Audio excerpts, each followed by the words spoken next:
Shalom à tous, shalom peuple de Dieu. J'aimerais partager ce message avec vous, cette expérience qui, j'espère, qui bénira vraiment énormément de personnes, les parents. J'espère que par la grâce de Dieu, vous en tirerez quand même quelque chose d'édifiant.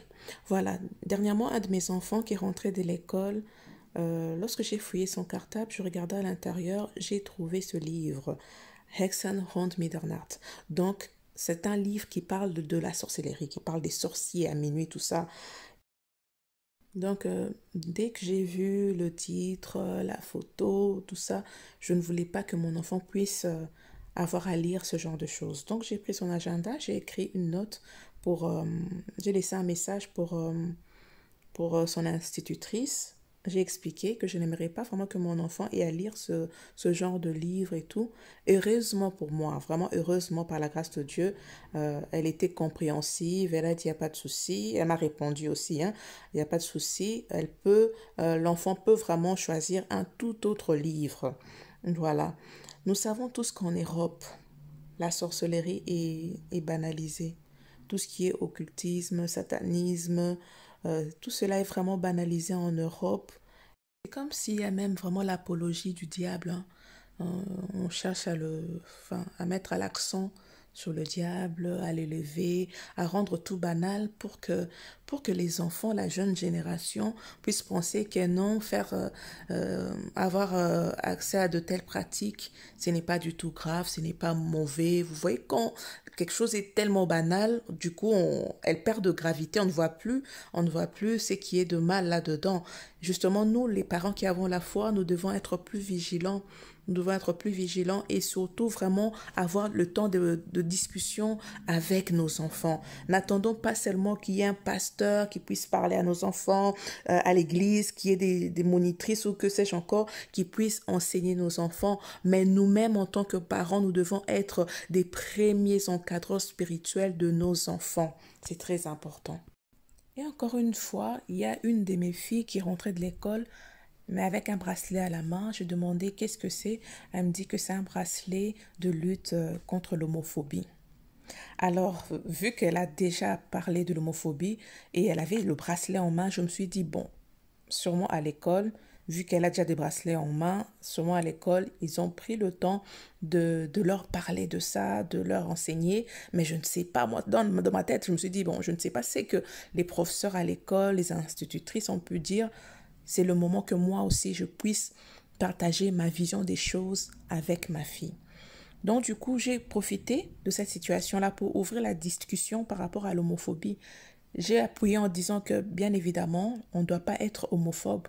Les personnes qui sont homosexuelles ne doivent pas être frappées, insultées, maltraitées. On ne doit pas les haïr. Alors moi j'ai profité pour dire que oui, l'homophobie, c'est quelque chose qui n'est pas bien. Tu ne peux pas être homophobe parce que les enfants de Dieu, nous devons être dans l'amour, aimer tout le monde, mais être homosexuel, ce n'est pas quelque chose que tu peux faire ou que les enfants de Dieu doivent faire parce que c'est un péché. Donc j'ai pris le temps de l'enseigner que non, être homophobe, c'est mauvais, mais tu ne dois pas être homosexuel. L'homosexualité est condamnée dans la Bible. Toi, qu'enfant de Dieu, tu ne dois pas faire ce genre de pratiques. Jamais Dieu a créé les êtres humains pour que les gens de même sexe puissent aller ensemble. Donc, j'ai pu profiter de cette situation-là pour pouvoir ouvrir la discussion avec ma fille, lui dire que être homophobe, c'est mauvais, mais tu ne dois pas plonger dans l'homosexualité parce que c'est condamnable devant Dieu, c'est un péché. Donc voilà, même lorsque je lui parlais du péché, elle savait qu'est-ce que c'est le péché parce que je prends le temps de discuter avec mes enfants, comme je venais de le dire tout à l'heure. Nous devons en tant que parents vraiment prendre notre temps, discuter avec les enfants, pas juste au niveau de l'éducation au sein de la société comme ça, mais aussi, j'ai envie de dire, l'éducation spirituelle, donc un encadrement spirituel parce que la Bible dit, il est écrit dans Matthieu 19, 14, laissez venir à moi les petits-enfants.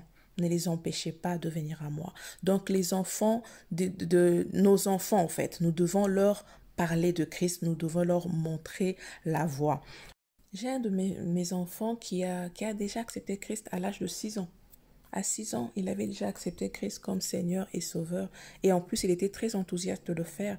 Et moi, honnêtement, je pense que c'est surtout nous, les parents, qui pensons que les enfants sont, ah non, laissons les enfants, ils sont encore des bébés, ils sont encore trop petits. Moi, je pense que à partir du moment où l'enfant a la connaissance du bien et du mal, nous devons déjà leur parler de Christ. Même si nous devons même déjà leur faire accepter Christ pour ceux qui ont reçu les enseignements et ceux qui comprennent quand même déjà. Tu peux déjà faire accepter Christ comme Seigneur et Sauveur. Même si plus tard, ils vont vouloir renouveler leur alliance avec le Seigneur d'une manière encore plus concrète, 100% consciente. Ce n'est pas grave, mais toi déjà, de ton côté, tu as déjà fait ce que tu pouvais faire en tant que parent.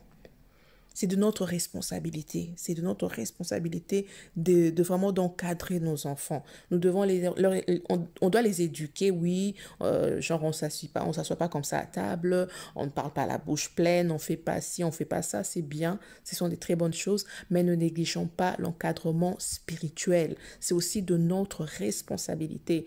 Parce que après, le Seigneur nous demandera. Les enfants que Dieu nous donne, c'est pour qu'on puisse aussi les encadrer spirituellement. Surtout si tu es parent et que tu es un croyant, c'est de ta responsabilité d'encadrer tes enfants spirituellement, de les enseigner, de leur inculquer des valeurs spirituelles, des bases par rapport à la parole de Dieu. Donc c'est vraiment ça qu'on oublie souvent, hein, en tant que parent. On oublie souvent cet aspect-là, ce volet-là. Euh, Moi, je me souviens lorsque le Seigneur me parlait de l'évangélisation, il a d'abord commencé à ouvrir mes yeux par rapport aux âmes qu'il m'avait déjà confiées sous mon propre toit. Vous voyez? Parce que parfois, on a tendance à vouloir d'abord aller évangéliser à l'extérieur, alors que l'évangélisation peut déjà commencer sous notre toit avec les enfants que Dieu nous a donnés. Ce sont des âmes précieuses pour Dieu, des âmes précieuses pour Dieu, des âmes que Dieu nous a données qui sont sous notre responsabilité. Mais en même temps, j'aimerais quand même euh, mettre, je ne sais pas si je dois dire une mise en garde. Oui, je pense. Je dois quand même être une petite mise en garde dans le sens où nous devons quand même, euh, nous devons présenter Christ à nos enfants, mais nous ne devons pas les forcer. Vous voyez, présentons Christ à nos enfants avec une bonne stratégie, en douceur, avec amour. C'est vrai, on est des parents, mais on ne doit jamais forcer un enfant à accepter Christ comme Seigneur et Sauveur ou voilà. La foi, c'est vraiment quelque chose, la personne doit accepter. Donc, présentons Christ à nos enfants en douceur, avec une bonne stratégie. C'est nous les adultes, c'est nous les parents. Nous savons comment on peut réussir à le faire. On peut établir des temps de discussion avec eux pour parler de la foi, ou soit avec des bandes dessinées, des livres comme les livres qui circulent là tout à l'heure. Donc des bandes dessinées, des livres, des films qui parlent de Jésus ou ce genre de choses. Voilà, c'est vraiment une astuce que je voulais aussi partager avec les parents qui se posent peut-être des questions, comment s'y prendre. Il est écrit dans Proverbe 22, le verset 6, montre à l'enfant le chemin qu'il doit suivre et lorsqu'il sera grand, il ne s'en détournera pas.